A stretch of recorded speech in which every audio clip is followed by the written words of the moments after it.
Could you give us some examples of industries that are already starting to utilize this life code? Well, of course, we do every day, right? And we've been doing it for thousands of years. If you insert a certain type of bacteria into milk, then you get yogurt. If you get a certain promoter inside grape juice, you get wine or you get beer.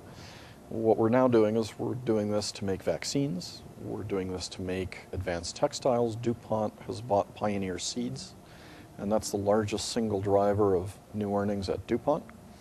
DuPont has also started making most of its biodegradable, breathable fabrics out of bacteria instead of out of petrochemicals.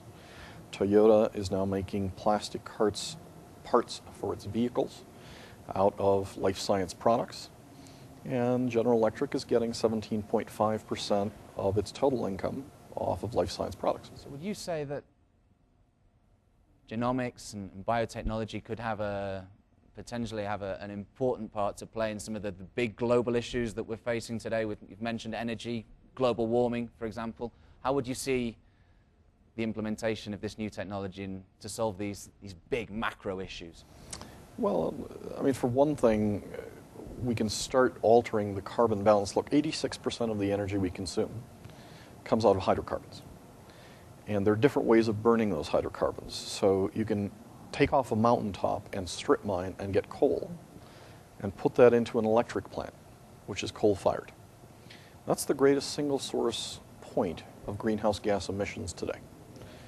If you take the energy out of the coal as gas by fertilizing the coal and making those bacteria eat the coal and generate gas, much like a child eating a plate of beans, then it's a very different way of structuring the stuff. And then what you do is you get the same amount of energy, or you get more energy, but you're burning it with a much cleaner burning fuel, and you're not having a strip mine.